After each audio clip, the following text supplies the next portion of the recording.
우리는 다 행복해지고 싶다고 말하잖아요. 근데 행복이 뭘까요? 그냥 원하는 걸 다 가지면 되는 걸까요? 아니면 좀 더 복잡한 걸까요? 오늘 저희가 이 질문의 답을 좀 찾아보려고 흥미로운 연구자료 두 편을 가지고 왔습니다. 하나는 행복과 욕망의 관계를 심리학적으로 파고든 연구고요. 또 다른 하나는 우리가 사는 이 사회 환경, 특히 사회적 관계망이 우리 삶의 만족도, 그러니까 웰빙에 어떤 영향을 미치는지 한국 노인 자살률 연구 사례를 통해서 좀 들여다볼 거예요. 네, 첫 번째는 권성만 교수님의 심리학의 관점에서 본 욕망과 행복의 관계 논문이고요. 두 번째는 이태워 허수님 연구진의 사회자본이 노인 자살률에 미치는 영향 연구입니다. 맞아요. 이 두 자료를 통해서 어떻게 보면 개인의 내면에서 일어나는 행복 추구 과정, 그리고 또 우리를 둘러싼 이 사회적 연결망의 중요성, 이 두 가지를 좀 깊이 있게 들여다보려고 합니다. 자, 그럼 한번 시작해 볼까요? 심리학에서는 행복을 어떻게 보는지, 또 우리의 그 끝없는 욕망은 행복이랑 도대체 어떤 관계인지, 그리고 또 우리가 발딛고 사는 이 사회가 우리 정신 건강에 얼마나 중요한지 당신과 함께 명쾌하고 또 재미있게 한번 파헤쳐 보겠습니다. 먼저 행복에 대한 심리학적 접근부터 시작해 보죠. 긍정심리학이라는 게 있다면서요. 이게 1990년대 후반에 나왔다고 하는데 그 배경이 좀 흥미롭더라고요. 아, 네, 그렇죠. 이전까지 심리학이 주로 우울증이나 불안 같은 거, 그러니까 인간의 좀 부정적인 면에만 너무 집중했다, 이런 반성에서 출발했다고요? 맞습니다. 원래 심리학의 사명이 세 가지였어요. 정신질환 치료, 그리고 인간의 강점이나 재능 육성, 마지막으로 행복 증진. 그런데 2차 세계대전 이후에 아무래도 정신질환 치료에 너무 집중하다 보니까 나머지 두 가지 목표는 약간 좀 잊혀졌던 거죠. 실제로 90년대까지 부정적 측면 연구가 긍정적 측면 연구보다 17배나 많았다고 하니까 진짜 반쪽짜리 심리학이었던 셈이네요. 네, 그래서 긍정심리학은 바로 그 잊혀졌던 사명, 그러니까 인간의 긍정적인 측면, 뭐 최상의 기능 상태, 행복, 성장 이런 것들을 과학적으로 탐구하려는 움직임이라고 보시면 됩니다. 그렇군요. 그래서 이 긍정심리학에서는 행복을 크게 두 가지 관점으로 봐요. 첫 번째는 주관적 안정감, 영어로는 SWB라고 하죠. 이건 쾌락주의적 관점이라고도 하는데 우리가 보통 생각하는 행복, 그러니까 개인이 느끼는 기분 좋은 상태에 초점을 맞추는 거예요. 아, 기분 좋은 거. 네. 여기에는 또 두 가지 요소가 있는데요.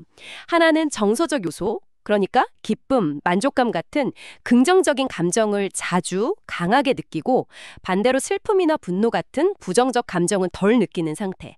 근데 재밌는 건 이 긍정 정서랑 부정 정서가 꼭 반비례하는 건 아니에요. 꽤 독립적으로 움직인다는 연구가 많습니다. 그래요? 네. 그리고 다른 하나는 인지적 요소예요. 이건 자신의 삶 전반이나 아니면 뭐 가족, 직업, 건강 같은 특정 영역에 대해서 스스로 얼마나 만족하는지 평가하는 삶의 만족도입니다. 감정보다는 좀 더 이성적인 판단 같은 거군요. 그렇죠. 약간 더 장기적인 평가에 가깝죠.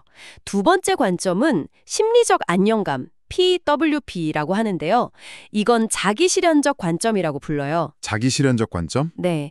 이건 행복을 단순히 기분 좋음, 이걸 넘어서 개인이 가진 잠재력이나 강점을 잘 발휘하면서 의미 있고 가치 있는 삶을 만들어가는 과정 자체로 보는 거예요. 아, 과정이요? 네, 캐럴리프 같은 학자는 뭐 환경통제력, 긍정적인 대인관계, 자율성, 개인적 성장, 삶의 목적, 자기수용 이런 것들이 충족될 때 진짜 안정감을 느낀다고 봤고요.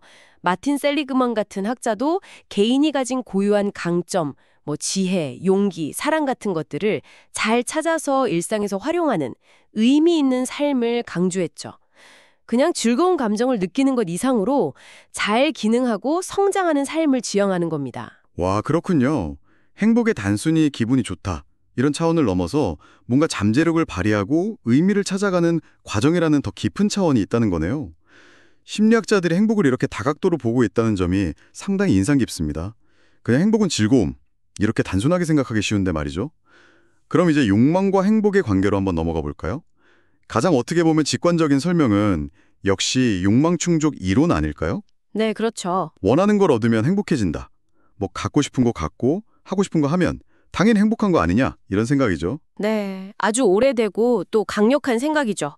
하지만 심리학 연구들은 이 단순한 공식에 계속해서 좀 물음표를 던집니다. 아, 그래요? 어떤 점에서요? 몇 가지 흥미로운 발견들이 있는데요. 첫째, 우리가 먹고 자는 기본적인 문제가 해결되고 나면 그 다음부터는 소득이나 교육 수준, 사회적 지위 같은 객관적인 조건들이 우리 행복에 미치는 영향이 생각보다 훨씬 작다는 거예요. 돈이 많다고 무조건 더 행복한 건 아니다. 그렇죠. 예를 들어 지난 수십 년간 많은 선진국에서 평균 소득은 엄청나게 늘었거든요. 근데 국민들의 평균 행복도는 거의 그대로거나 아주 조금밖에 안 늘었어요. 신기하네요. 둘째, 우리 행복감은 절대적인 수준보다는 비교에 의해서 결정되는 경향이 아주 강해요. 비교요. 누구랑 비교하느냐. 네, 내가 지금 얼마를 가졌는지 그 자체보다 주변 사람들, 그러니까 사회적 비교죠. 아니면 과거의 나, 시간적 비교, 또는 내가 기대했던 이상적인 모습과 비교해서 상대적으로 내가 어떤 상태인지 이게 행복감을 좌우한다는 거죠. 남들보다 좀 낫다고 느끼거나 예전보다 나아졌다고 느낄 때 행복하다는 거군요. 맞습니다. 그리고 셋째, 이게 어쩌면 가장 좀 허무하면서도 중요한 발견일 수 있는데 인간은 긍정적인 변화에도 놀랄 만큼 빨리 적응한다는 겁니다. 적응이요? 네, 이걸 쾌락의 쳇바퀴, 헤도닉 트레드밀이라고 부르죠. 예를 들어 복권에 당첨되거나 꿈에 그리던 승진을 해도 그걸로 인한 행복감 증가는 잠깐이고 금방 예전의 행복 수준으로 돌아가는 경향이 있다는 거예요. 쳇바퀴 도는 다람쥐처럼요? 그렇죠. 더 큰 행복을 느끼려면 끊임없이 더 강한 자극, 더 많은 성취를 추구하게 되는 거죠. 그래서 행복은 어떤 지속되는 상태라기보다는 새로운 긍정적 경험에 대한 반응에 가깝다고 볼 수도 있어요. 쾌락의 쳇바퀴라. 이거 정말 공감이 가는데요. 원하는 걸 딱 손에 넣어도 그 기쁨이 그렇게 오래 안 가고 또 다른 걸 원하게 되는 경험, 다들 있지 않나요? 네, 그렇죠. 그럼 그 쳇바퀴에서 벗어나거나 아니면 적어도 속도를 좀 늦출 방법은 없을까요? 아주 좋은 질문입니다. 바로 그 지점에서 인지적 요인의 중요성이 나타나는 거예요. 욕망이 그냥 바로 행복으로 이어지는 게 아니라 그 사이에 우리의 생각, 우리의 해석이 아주 중요한 역할을 한다는 거죠. 생각이 중요하다. 네. 그리고 사실 욕망 자체가 되게 복잡해요. 욕망은 끝이 없잖아요. 하나가 채워지면 또 다른 게 생겨나고 때로는 서로 충돌하기도 하고요. 하고 싶은 일과 해야 하는 일 사이의 갈등처럼요. 매슬로우의 욕구 위계 이론처럼 기본적인 욕구가 채워져야 더 높은 차원의 욕구로 나아갈 수 있다는 점도 생각해야 하고요. 그래서 단순하게 욕망 충족만으로는 행복을 설명하기가 좀 어려운 거죠. 그렇다면 욕망과 행복의 관계를 좀 더 통합적으로 이해할 필요가 있겠군요. 권성만 교수님 논문에서는 이 과정을 하나의 어떤 흐름으로 설명을 한다고요? 네, 그렇습니다. 이걸 아주 간단히 말하면 우리가 안정된 상태에 있다가 뭔가 결핍감, 즉 욕망이 생기면 우리는 우리의 가치관이나 신념 같은 걸 바탕으로 구체적인 목표를 세우고 행동을 시작해요. 근데 중요한 건 그 결과 자체뿐만이 아니라 그 결과를 우리가 어떻게 인지적으로 평가하느냐 하는 거예요. 인지적 평가요? 네, 목표를 얼마나 달성했는지, 또 얼마나 빨리 목표에 다가가고 있는지, 특히 HC 및 에빌슨 같은 연구자들은 목표 달성 속도가 행복감에 큰 영향을 준다고 봤어요. 예상보다 빨리 진행된다고 느낄 때 더 행복하다는 거죠. 속도감. 그리고 그 결과를 또 다른 기준, 예를 들어 다른 사람이나 과거의 나, 이상적인 모습과 어떻게 비교하는지에 따라서 우리의 정서적 경험, 즉 만족감이나 행복감이 달라진다는 겁니다. 그리고 결국엔 그 상태에도 또 적응하게 되고요. 결국 여기서 핵심은 인지, 즉 생각의 역할이군요. 맞습니다. 크게 세 가지로 볼 수 있는데요. 첫째, 목표 이론. 우리는 막연한 욕망보다는 스스로 중요하다고 여기는 가치를 반영한 구체적인 목표를 향해 나아갈 때 더 큰 행복감을 느낀다는 거예요. 목표 달성 여부뿐만 아니라 목표를 향해 나아가고 있다, 진전하고 있다는 느낌 자체가 중요하고요. 또 어떤 종류의 목표를 추구하는지도 중요해요. 예를 들어 내적 동기에 의한 목표가 외적 보상을 위한 목표보다 더 행복감을 줄 수 있죠. 둘째, 비교 이론이나 괴리 이론. 이건 아까 말씀드린 것처럼 현재 상태를 긍정적인 기준점과 비교해서 그 차이를 인식할 때 행복감이 커진다는 거고요. 셋째, 인간은 충동적인 욕망, 이걸 마치 눈먼 야생마 같다고 표현하기도 하는데 이걸 그대로 따르기보다는 전두엽 같은 고도의 인지 기능을 사용해서 이걸 조절하고 장기적인 목표를 추구하는 자기조절 능력을 발휘한다는 거죠. 자기 조절 능력. 네, 물론 이 자기조절이라는 게 많은 노력과 에너지가 필요하고 완벽하진 않아요. 하지만 이 능력 덕분에 우리가 단순한 쾌락 추구를 넘어서 더 의미 있는 행복을 경험할 수 있는 거죠. 결국 행복이라는 게 단순히 원하는 것을 얻는 그런 결과물이 아니라 목표를 세우고 나아가면서 그 과정을 스스로 어떻게 생각하고 평가하는지, 또 순간의 유혹이나 충동을 얼마나 잘 관리하는지 같은 그런 내면의 역동적인 과정이라는 말씀이시네요. 네, 맞습니다. 고정된 상태가 아니라 끊임없이 만들어가는 과정이라는 점이 정말 중요해 보입니다. 자, 이렇게 개인의 내면에서 행복이 어떻게 만들어지는지를 살펴보았다면 이제 시선을 우리를 둘러싼 사회적 환경으로 한번 돌려보겠습니다. 과연 사회적 요인은 우리 웰빙에 어떤 영향을 미칠까요? 이 질문에 답하기 위해서 이태호 허수님 연구진의 한국 노인 자살률에 대한 연구를 좀 살펴보려고 하는데요. 이 연구가 다루는 현실이 사실 매우 심각합니다. 자살률은 OECD 평균의 거의 3배에 달할 정도로 세계 최고 수준이고 특히 남성 노인의 자살률은 여성 노인보다 3배 이상 높다고 해요.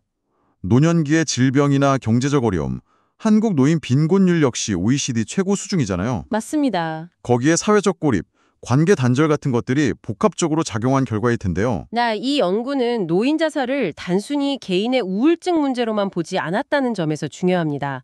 사회구조적 요인, 특히 사회자본의 역할에 주목했어요. 사회자본이요? 그게 정확히 뭔가요? 사회자본은 로버트 퍼트남 같은 학자들이 주로 이야기하는데 쉽게 말하면 사람들 사이의 연결망, 네트워크, 그리고 서로에게 적용되는 어떤 규범, 그리고 그 관계 속의 신뢰를 의미해요. 이런 사회자본이 풍부하면 사회 구성원들이 서로 협력하고 공동의 문제를 해결하기가 더 쉬워지고요. 반대로 이게 부족하면 경제나 건강 문제뿐 아니라 범죄율이나 자살률 같은 사회 문제로 이어질 수 있다는 거죠. 아, 사회적 연결이나 신뢰 같은 거군요. 네, 이 연구는 바로 이러한 사회자본의 여러 측면들, 예를 들면 신뢰, 호혜성, 네트워크, 참여 같은 것들이 한국의 각 지역, 시군구별 노인 자살률과 어떤 관련이 있는지를 분석한 겁니다. 연구 방법을 간단히 짚어보면 각 시군구의 이혼율, 이걸 신뢰 지표로 활용했다고 하네요. 자원봉사 참여율, 호혜성 지표, 시민단체나 종교단체 종사자 비율, 또 문화여가 복지시설 수, 네트워크 지표, 그리고 투표율, 참여 지표 같은 사회자본 관련 데이터랑 노인 자살률 데이터 사이의 관계를 통계적으로 분석한 거죠. 네, 맞아요. 이때 노인 인구 비율이나 재정 상태 같은 그 지역의 기본적인 특성, 그리고 또 정신건강 의료 서비스 접근성 같은 다른 요인들의 영향은 통제하고 순수하게 사회자본의 영향을 보려고 시도했습니다. 그렇군요. 그래서 분석 결과가 어떻게 나왔나요? 몇 가지 주목할 만한 점들이 드러났습니다. 첫째는 전반적으로 봤을 때 사회자본 관련 지표들이 전체 인구 자살률보다는 노인 자살률과 더 뚜렷한 관련성을 보였다는 점이에요. 아, 노인들에게 사회적 관계나 신뢰가 특히 더 중요하다는 거네요. 그렇죠. 그렇게 해석할 수 있겠죠. 둘째는 지역사회의 참여를 보여주는 지방선거 투표율이 높을수록 남녀, 노인 모두 자살률이 유의미하게 낮았다는 결과입니다. 투표율이 높으면 자살률이 낮다. 네, 지역사회에 대한 관심과 참여가 자살 예방에 긍정적인 영향을 줄 수도 있다는 가능성을 보여주는 거죠. 물론 해석에는 좀 주의가 필요합니다. 다른 연구 결과도 있어서요. 네. 셋째, 네트워크의 영향은 성별에 따라 좀 다르게 나타났어요. 시민단체 종사자 수나 노인복지관 경로당 같은 문화여가 복지시설 수가 많을수록 남성 노인의 자살률이 낮아지는 경향을 보였습니다. 남성 노인에게는 그런 공식적인 활동이나 관계망이 중요할 수 있겠군요. 네, 그런 해석이 가능하죠. 넷째는 신뢰의 대리지표로 사용된 이혼율인데요. 이게 좀 예상과 달랐어요. 이혼율이 높은 지역에서 여성 노인의 자살률이 오히려 낮게 나타났습니다. 이혼율이 높은데 여성 노인 자살률이 낮다고요? 그걸 왜 그럴까요? 연구진은 이건 좀 조심스럽게 해석하는데요. 과거 가부장적인 문화 속에서 어쩌면 억압적인 결혼 생활을 경험했을 수 있는 특정 세대의 여성 노인들에게는 이혼이 오히려 심리적인 해방감을 주었을 가능성도 있다는 겁니다. 아, 시대적, 문화적 맥락을 고려해야 하는 복잡한 결과네요. 네, 맞아요. 다섯째, 정부의 역할도 중요했습니다. 지방정부의 재정 자립도나 사회복지 예산 비중이 높을수록 노인 자살률, 특히 여성 노인 자살률이 낮았어요. 복지 지원이 중요하군요. 네. 또 기초생활수급자 비율이 높은 지역에서 여성 노인 자살률이 낮은 결과도 나왔는데 이건 경제적으로 어려울 때 사회 안전망이 제대로 작동하는 것이 자살 예방에 효과가 있다는 걸 보여주죠. 특히 여성 노인의 빈곤율이 남성보다 높다는 현실을 생각하면 더욱 중요해 보입니다. 그렇겠네요. 마지막으로 정신건강 의료 서비스 접근성이 낮을수록 특히 입원 가능한 병원에 대한 접근성이 나쁠수록 자살률이 높게 나타났습니다. 필요할 때 전문적인 도움을 받을 수 있는 환경이 얼마나 중요한지 다시 한번 보여주는 결과죠. 이 연구 결과들을 종합해보면 결국 한국 노인들에게는 사회적으로 연결되어 있고 또 참여하고 있다는 느낌이 자살 예방에 정말 핵심적인 역할을 한다는 것을 알 수 있네요. 네, 그렇죠. 근데 그 방식은 성별에 따라 좀 차이가 있을 수 있다는 점이 중요해 보입니다. 남성에게는 어떤 공식적인 단체 활동 같은 네트워크가 여성에게는 어쩌면 전통적인 역할 부담에서 좀 벗어나는 경험이나 정부의 복지 지원 같은 안전망이 상대적으로 더 중요하게 작용할 수 있다는 가능성을 보여주는 거고요. 맞습니다.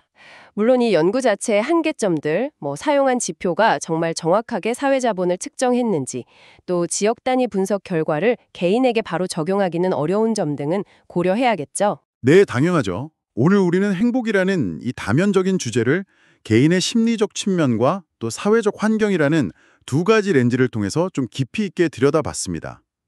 행복에는 주관적으로 느끼는 즐거움과 만족감, 즉 주관적 안정감도 있지만 자신의 잠재력을 실현하면서 의미를 찾아가는 과정, 심리적 안정감 또한 중요하다는 것을 확인했고요.